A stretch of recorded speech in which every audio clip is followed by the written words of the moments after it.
En este caso, cabe la posibilidad de que entre un espíritu, ¿no? O sea, sí, yo con esto quiero decir nada más que sí es posible, ¿no? Claro, e incluso está muy asociado en algunos casos de hechos. Ibert sabrá más porque es el maestro de hechos.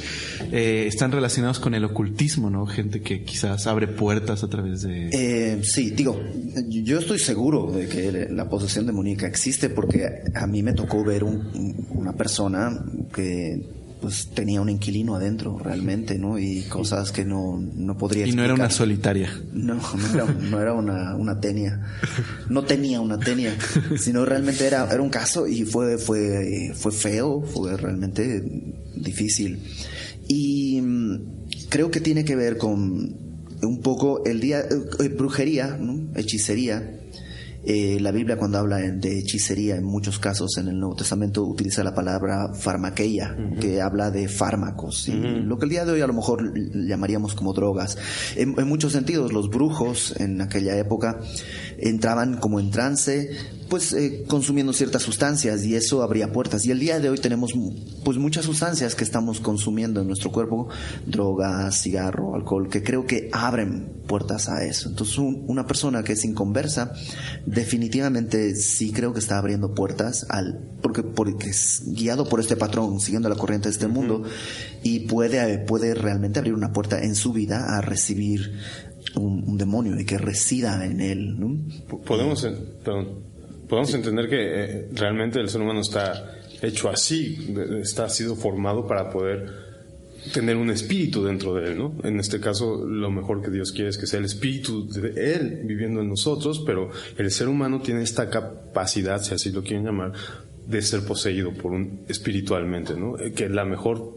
Ahora, lo que Dios quiere es que seamos poseídos por el Espíritu Santo. Es lo que yo les decía a unos amigos. Yo sentí una posesión, un espíritu me poseyó, ¿no? Y yo decía, no manches, ¿cómo?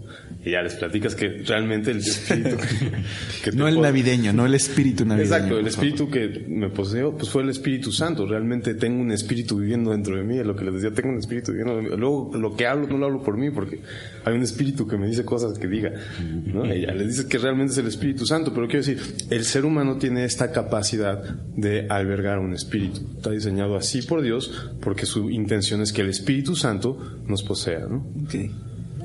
¿Algo más? Sí, yo creo totalmente que existe esto. Actualmente estoy leyendo este libro que se llama Las aventuras de Juan Domingo. Está increíble y empieza relatando experiencias así, ¿no? Sobrenaturales y creo que definitivamente sí existe, pero como mencionábamos en el programa anterior, en el creyente esto sería imposible, ¿no? Que un espíritu poseyera a un creyente, ¿no? A un cristiano. Sí, de hecho creo que el mayor problema con los cristianos es que de pronto hay una corriente por ahí donde pues pecados ocultos o ciertos pecados se atribuyen a demonios, ¿no? Es que no puedo dejar de tener relaciones sexuales con mi chava porque hay un demonio de relaciones sexuales en mí, ¿no? Un espíritu de adulterio, un espíritu de... Y la Biblia más bien dice ahí, ¿no? Y no exacto, lo cantan por ahí. Que te arrepientes del pecado y que presentes tu cuerpo como instrumento de justicia para Dios. Y vente a la liberación y no sé qué, ¿no? Exacto, cuando en vez de liberación necesitas simplemente decirle pecado al pecado, no error, no tendencia o qué sé yo, decirle pecado y venir a la gracia del Señor, ¿no? Confesando tu pecado y arrepintiéndote. Si hay más a agregar esto, el que la puerta puede estar abierta no significa que va a entrar. Exacto. No pensar que todas las cosas que están pasando en mi vida sin conocer al Señor es porque estoy poseído, que es más o menos lo que estabas diciendo ahorita, Alex. Es echarle demasiada importancia tal vez a algo que no debiera tenerlo tanto, sino, y quitarle con eso la importancia que sí debiera tener el conocer a Jesucristo. Isaac decía hace un rato, Pablo escribe muchas cartas pero ninguna carta acerca de cómo sacar demonios. Y sí, muchas cartas acerca de nuestra conducta, exhortándonos a buscar al Señor, a ser llenos del Espíritu, a buscarle en su palabra. Y creo que ese debería ser el énfasis de como nosotros, como individuos y como iglesia, ¿no? Y eso es lo que hacemos en Semilla. Enseñamos la palabra verso a verso, le dedicamos en cada reunión 1 hora más o menos. A veces, si predica, por ejemplo, alguno de nosotros, más de 1 hora a la palabra de Dios. Y creo que ahí está nuestro énfasis en lo que Dios dice y no en otro tema, ¿no? Y pues creo que nada más para cerrar, ¿alguien quiere decir algo más al respecto? Quizá nada más esto, tú comentabas una experiencia que fue real, lo viviste. Exacto, sí. Y yo veo en la palabra de Dios también cuáles eran las manifestaciones de esta posesión, digamos, por algún demonio. Y por ejemplo, esto que tú decías, Alex, es que no puedo dejar de tener relaciones con esa chica, no era una de las manifestaciones que vemos por una posesión de Exactamente, sí, es muy distinto. Un cuate que está viviendo en pecado, no está necesariamente poseído, nada más está siendo rebelde. Lo que yo vi era otra cosa completamente está poseído distinta. Por su egoísmo. No quiere dejar el pecado, pero... No, lo que yo vi realmente sí fue una persona, era un señor corpulento, realmente corpulento, más de 100 kilos, una cosa así. Más bien, déjame ponerlo así se sintió. O sea, te puse esa imagen en mente, pero realmente era un hombre flaquito. Pero cuando lo intentamos agarrar, sí nos botó a todos. O sea, fue una cuestión que no tenía una explicación lógica. Pero sí, alrededor, ya indagando un poco qué es lo que estaba pasando, justo antes de que empezaran este tipo de cosas, estaban tomando alcohol, probablemente había drogas ahí alrededor, o sea, estas puertas de las que hablábamos al principio, ¿no? Pues nada más para cerrar, creo que la literatura acerca del diablo, que no recomendamos, Cerdos en la Sala, creo que es un pésimo libro. Sí, nada de Rebecca Jones, que son de estos libros de Cerdos en la Sala. Pero una carta que no tiene nada que ver con esto, pero que la sacamos así nomás de refilón, que no tiene nada que ver con demonios, pero que el título sí, es de C.S. Lewis, Cartas del Diablo a su sobrino. Es un libro bien padre que recomendamos que la gente lo lea y que no tiene que ver con demonología ni nada, es ficción, pero más bien retrata un poco las ciertas conductas humanas, ¿no? Entonces, no sé si se acuerdan algo del libro o quisieran mencionar algo de este libro, antojar a la gente. Mencionar un poco de qué trata y cuál es el formato, ¿no? O sea, son varias cartas ficticias, exacto, en donde Lewis hace como si un demonio que se llama Scrutopo, me parece. Scrutopo es el tío. El tío. Este tío le está escribiendo a Orugario, a su sobrino, ¿no? A enseñarle un demonio más experimentado, a su sobrino menos experimentado, le da instrucciones de cómo puede este demonio Orugario llevar el alma cautiva al infierno, ¿no? Dice que cada demonio tiene un paciente, ¿no? Cada demonio tiene un hombre que es su paciente, y entonces este demonio lo tiene que ir tratando de tal manera que lo desvíe de la verdad de Jesús y llegue al infierno, ¿no? Entonces el sobrino es inexperto y está recibiendo asesoría por medio de cartas, de su tío, ¿no? De eso se trata. Entonces es muy curioso, por ejemplo, cuando dice cuídate de que el enemigo lo alcance, ¿no? Realmente es el diablo diciéndole cuídate de que Dios lo alcance, ¿no? Porque está en este sentido inverso, ¿no? Exacto, todo está al revés en las cartas, ¿no? ¿Algo más, Alex? Bueno, hay 2 escenas padres en las primeras 4 cartas. Una de ellas es un ateo que entra a una biblioteca. Y la idea es que empieza como a considerar varias cosas, empieza a razonar. Entonces Scrutopo le dice, eso es muy peligroso. Dice, la gente cree que lo que nosotros hacemos es meter ideas en la gente. Y dice, no, lo que hacemos es que no tengan ideas. Ese es nuestro propósito. Quitarles la tentación de pensar, de reflexionar, ¿no? Exacto. Y entonces dice que este hombre está reflexionando. Dice, pero mira, te voy a decir lo que yo hice. Lo que hice fue decirle que comer es más importante. No. Lo que le dice es, ese tema que estás reflexionando es tan importante que es mejor que te vayas a comer. Mejor ve a comer y luego regresas. Exactamente, ¿no? exactamente. Pelearte con ese tema no ibas a conseguir nada. Más con el bien, estómago dile, vacío. Este tema es tan importante que mejor ve a comer y luego regresa, exacto, ¿no? Exacto, y que sale a comprar comida y luego lo lleva al periódico y a un camión y ya se va. Y ahí con una chica lo distrae y al final se le borra esa idea, ¿no? Exacto. Y la segunda escena es un cristiano joven que está empezando a orar, ¿no? Y que le está diciendo que es muy importante que le haga enfocarse en él mismo en su oración, que no se enfoque en que Dios es real, sino se enfoque, bueno, le llama el enemigo, sino en sí mismo. Entonces va a empezar a tener vanidad en la oración en lugar de tener un contacto real con Dios y cosas como de ese estilo. Ok, pues es un libro cortito, lo tengo aquí en mi mano, es un libro realmente tiene... ¿Cuántas páginas? Enséñalo a la cámara. Exacto. No hay cámara. Tiene 157 páginas cortitas. Está editado por, entre otras cosas, yo tengo la editorial Andrés Bello. Y es muy padre, ¿no? Es fácil de leer. Y hay una nueva versión, que lo mejor es tenerlo en libro, es un clásico, en físico me refiero. Pero hay una nueva versión en iBooks o en Amazon, si tienes un Kindle, y cuesta $100, se lo puedes conseguir. Uh-huh. Vale toda la pena. El final es increíble. El final no te lo vamos a platicar para nada, pero el final es pero sí se padre. Muere. Exacto. Sí se van al infierno. Ok. Y un poco relacionado con esto de demonios y cosas así, hay una pregunta que nos llegó acerca del ayuno y la recuerdo porque Jesús, ¿no?, dice que hay un cierto género de demonios que no sale sin oración y ayuno. Y la pregunta nos dice básicamente qué es el ayuno, cómo se hace, cómo se practica, etcétera. ¿Qué piensan al respecto? ¿Qué es el ayuno? Esto está en Mateo 17:21 y en Marcos 9:29. Esto de los...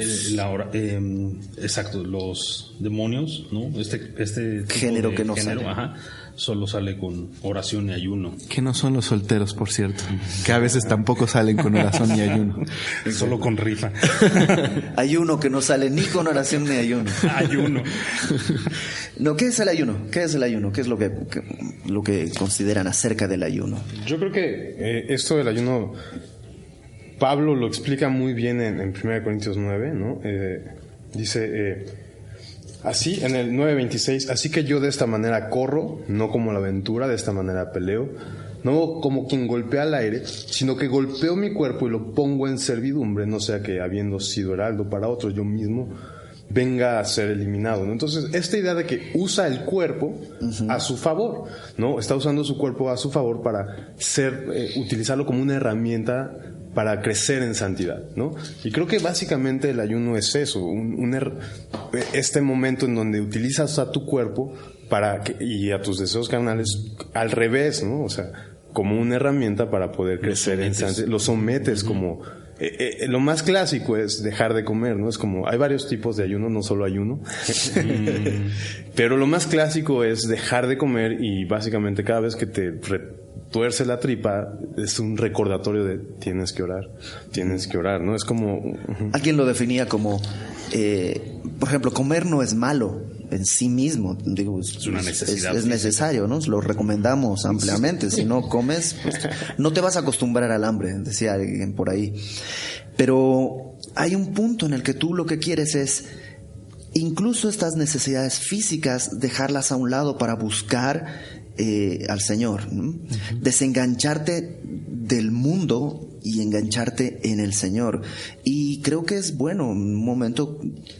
Tampoco habla de esto de castigar tu carne y flagelarte y cosas así, sino simplemente decir, no voy a atender ninguna otra cosa, incluso necesidades básicas, más que buscar al Señor, atender esa necesidad espiritual por encima de otras cosas, ¿no? Y dentro del ayuno hay varios. O sea, si vas a ayunar, por ejemplo, por una semana, lo que yo te recomiendo es pues come algo, no te quedes sin comer nada, come un caldito, una cosa así, que mantenga tu salud estable, pero que no le des, o sea, no, pues voy a mantener mi salud estable, voy a comer una arrachera. Estás dándole a tu carne cosas en las que se deleita, que no son malas, pero que en esta etapa a lo mejor lo que quieres es precisamente no atender eso, atender el llamado de buscar al Señor, ¿no? Genaro. Sí, el poder o el énfasis no está en sí en el ayuno, Exacto, sino en nuestra comunión con el Señor, ¿no? Que de tal forma que incluso nuestras necesidades más básicas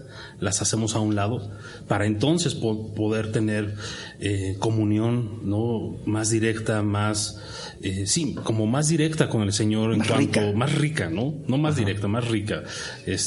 Alguna vez me acuerdo que tú, Iber, decías, o sea, si no tienes esta manera de pensar, esta actitud en tu corazón de tener comunión con el Señor en tu ayuno, simplemente es una mala dieta, ¿no? O sea, el énfasis no es en sí en el ayuno. Ahí no va a desatar poder así ayunemos 40 días y 40 noches, ¿no? Y de hecho Isaías en el capítulo 58 habla específicamente de esto, ¿no? El pueblo de Israel estaba ayunando y hasta le reclamaba a Dios porque nosotros estamos haciendo nuestra parte, ¿no? Casi nos debes, Dios, ¿no? Y de pronto Isaías les dice de parte de Dios, o sea, este es el ayuno que yo les pedí, ¿no? No más bien tienen que acercarse a mí, poner la ley en medio de su corazón, no no oprimir al siervo, ¿no? Al siervo, al prójimo. Y creo que el ayuno bíblico tiene que ver todo con tu relación con Dios, pero también en andar en justicia, como aquí dice en Isaías 58, ¿no? O sea, de nada serviría tratar de ayunar y tratar de como que Dios nos debiera algo por nuestro ayuno, si no estamos andando en verdad, en luz, ¿no? En luz, ¿no? Si nuestro propósito el ayuno no tiene que ser una religión. Si nuestro propósito al ayunar es... Jesús se lo reprochó a los fariseos. Mírame, compa, tú vas y ayunas y te pones bien triste para que todos vengan y digan, ay, mira, este está ayunando, pobrecito. O sea, si cuando tú ayunas tu intención no es acrecentar tu relación con Dios o buscarlo de todo corazón, no sirve de nada el ayuno. O sea, como dices tú, Genaro, el fin no es el ayuno. El fin es buscar más a Dios y el ayuno es un medio, por así decirlo. Es muy interesante que no vemos el ayuno como un mandato en el Nuevo Testamento, ¿no? Para el creyente.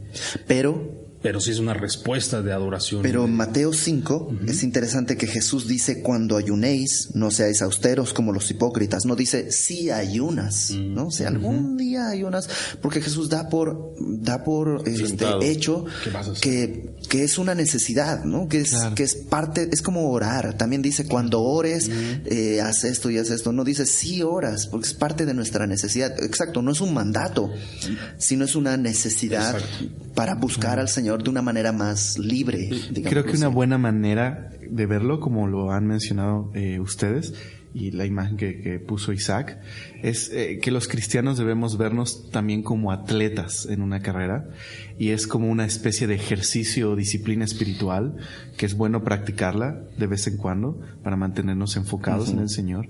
Y es cierto que algunos monjes durante el medievo lo hacían desde una perspectiva más ascética, es decir, castigando su cuerpo, ¿no?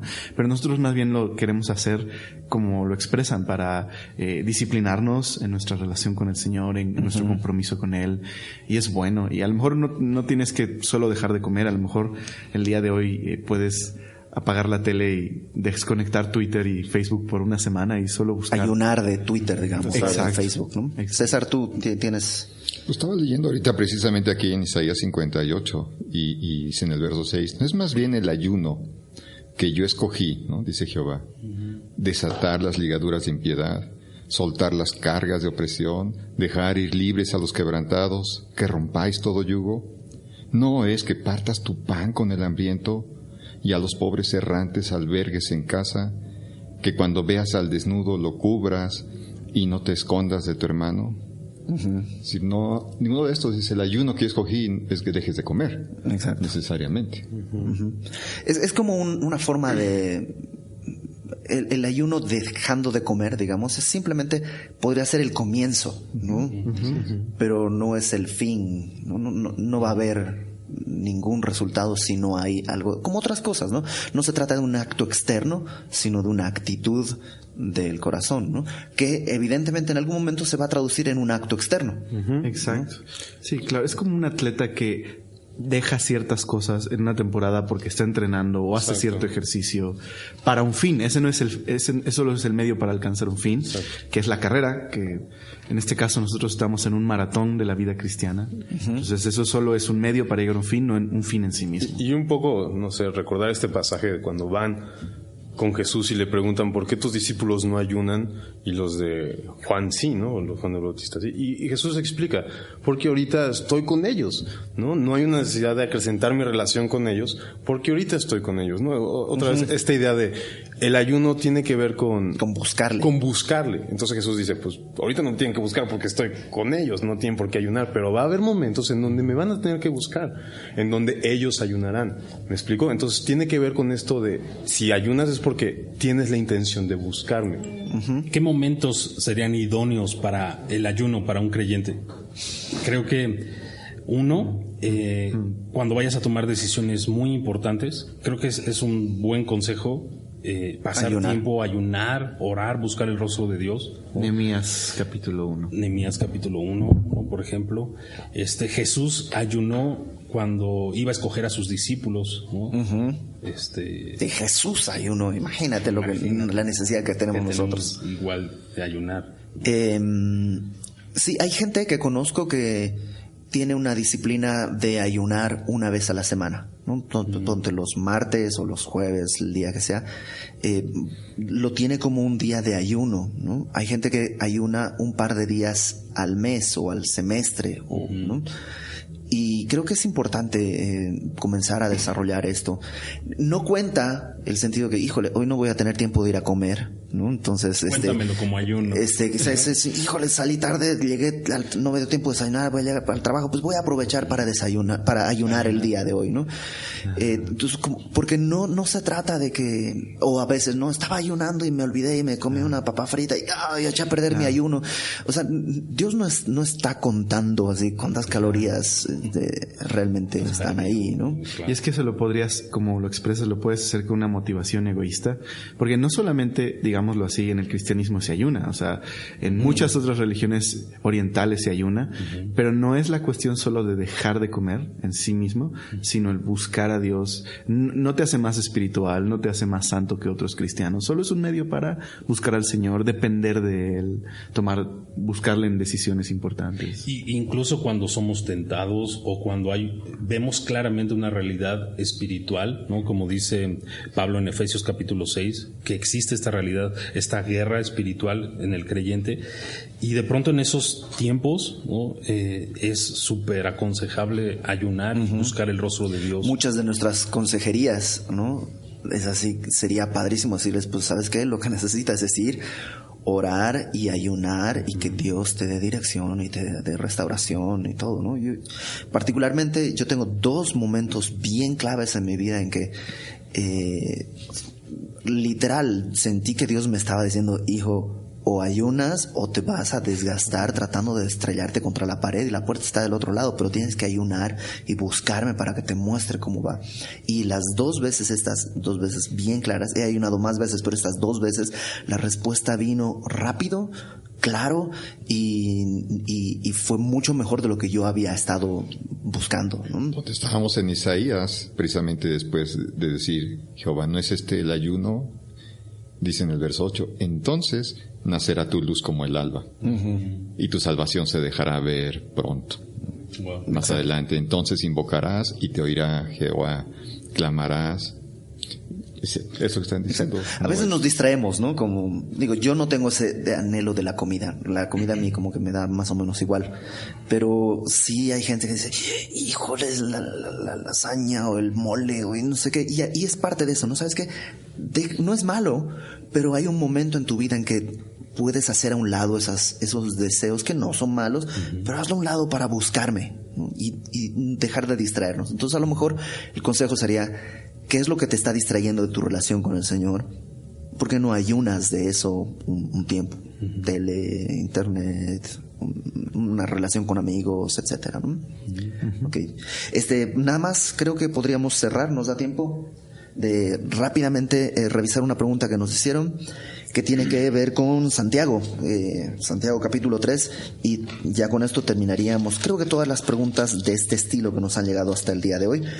Santiago capítulo 3 dice: hermanos míos, y vamos a tener que ser breves, no os hagáis maestros muchos de vosotros, sabiendo que recibiremos mayor condenación. ¿A qué se refiere con esto de no os hagáis maestros muchos de vosotros? Genaro, ¿tú tienes una respuesta rápida? Sí, hace algunas semanas terminamos de estudiar en Semilla Pachuca el Santiago y veíamos este versículo, y por el contexto, al parecer en la iglesia de Jerusalén, en estas iglesias del primer siglo, había mucha rivalidad en cuanto a quién iba a enseñar y todo esto, ¿no? Porque sabemos que el enseñar de alguna forma te trae pues reconocimiento, cierta fama, etcétera, ¿no? Y de pronto Santiago voltea a estos hermanos y escribe esto, ¿no? No os hagáis maestros muchos de vosotros, sabiendo que recibiremos mayor condenación. Es decir, yo lo entiendo de esta manera: cuando enseñamos la palabra de Dios, pero no tenemos una actitud de discípulos, creo que ahí mismo estamos adquiriendo condenación por lo que estamos hablando, enseñando. De hecho, el contexto del capítulo 3 tiene que ver con la lengua, ¿no? Uh-huh. Alguien alguna vez dijo que esto es todavía más peligroso que, o sea, el hablar sin la ayuda del Espíritu Santo, es más peligroso que pecados como el alcoholismo u otros tipos de pecados, ¿no? Y bueno, no está diciendo que no se... que no anheles. Que no anheles enseñar Pablo la palabra dice, de Dios. ¿no? El que anhela obispado, buena obra desea. Si algo en las iglesias el día de hoy se necesita es que hablen, que enseñen la palabra de Dios. Pero creo que tenemos que tener en cuenta esto, todos los que estamos enseñando, tener este corazón de discípulos, primeramente nosotros recibiendo lo que estamos estudiando de parte de Dios, ¿no? Y ser limpiados, y creo que a eso se refiere. Uh-huh. ¿Alguien más? Creo que está muy claro. Chuck Smith decía, normalmente cuando alguien anhela un púlpito no hay que dárselo, ¿no? Es así como que cuando alguien quiere como meta eso, no hay que dárselo. Realmente, en cambio, si tú anhelas al Señor Jesucristo, probablemente te vas a tropezar con un púlpito por ahí en algún momento, ¿no? El ser maestro va a ser un resultado de haber buscado al Señor, pero no es tu anhelo. David Jeremiah comenta, es un pastor comentarista, dice: es muy triste que cristianos inmaduros traten de convertirse en maestros de la palabra antes de estar listos. Ellos piensan que ganan un lugar de honor, cuando en realidad lo que han ganado es un juicio más severo de parte de Dios. Uy. Okay.